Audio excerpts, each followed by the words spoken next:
Toi, m'aimes-tu? Mes enfants qui m'êtes si chers, que la paix et la grâce soient dans vos cœurs maintenant et toujours. Je suis Jésus, votre Sauveur. Je suis ici pour vous dire une fois encore comme est grand l'amour que je nourris pour vous et pour toutes les âmes rachetées par mon sang, et combien je désire être aimé et que réciproquement vous m'aimiez.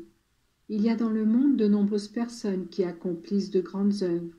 Il y a celles qui, avec intelligence et ténacité, réalisent des découvertes au bénéfice de l'humanité, celles qui, par leur travail, contribuent à créer ou à étendre une industrie, celles qui développent une activité commerciale, celles qui poursuivent un projet politique. Eh bien, si en toutes les œuvres, même les plus merveilleuses, il manque l'amour de Dieu et du prochain, tout est vanité, et la récompense humaine que l'on peut en obtenir finit avec le temps. L'amour doit être l'âme de toute action. Je demandai un jour à Pierre, « Simon, fils de Jonas, m'aimes-tu » ? « Oui, me répondait-il. »« Eh bien, paix, mes agneaux, dis-je. L'œuvre la plus divine et humainement la plus grande, parce qu'elle englobe tous les hommes de la terre, c'est l'Église. Eh bien, un pauvre pécheur fut appelé à la gouverner et à la répandre uniquement au nom de cet amour qui l'unissait à moi. Mais descendons dans votre vie concrète. Qui est-ce que j'appelle à former une famille sainte? Ces époux, qui, aimant Dieu, sauront vivre dans la famille cet amour qui est donné par le lien du mariage. Il y a des devoirs familiaux auxquels on ne peut manquer sans créer division et désaccord. Voilà pourquoi la loi de l'amour doit être respectée. L'amour crée l'unité, il veut l'égalité, il détruit les envies, les haines, la présomption.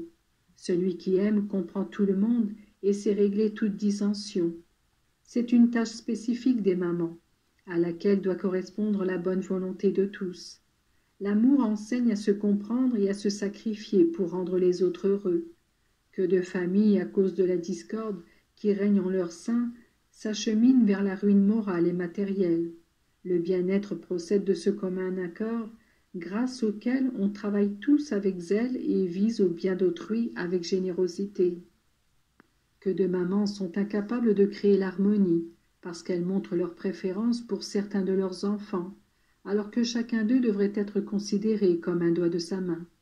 Par contre, que d'enfants voient dans le comportement de leurs parents des partialités inexistantes, auxquelles font suite des malveillances et des litiges. Et ce qui est vrai pour les familles l'est dans la société, sur les postes de travail, dans les paroisses, partout. Je devrais pouvoir demander à ceux qui ont une situation de responsabilité, « Toi, m'aimes-tu » et seulement après une réponse affirmative, je pourrais répéter « Paix, mes brebis ».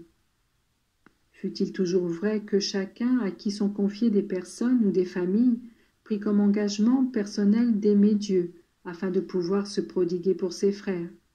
Si l'on veut guérir la société, si l'on veut que les familles renforcent leurs liens d'affection, il faut les ramener à cet amour qui se manifeste dans l'observance des commandements de Dieu et des préceptes de l'Église. Ramener l'amour dans le monde est la tâche de chacun, et de façon particulière de la femme, à qui est réservée une place imminente dans toutes les œuvres qui réclament, outre le tact et la perspicacité, une plus grande délicatesse de sentiment, une plus grande douceur et une plus grande charité. Quand le soir, avant de vous coucher, rentrant en vous-même, vous examinez votre conscience, ne vous tourmentez pas par des questions pleines d'anxiété.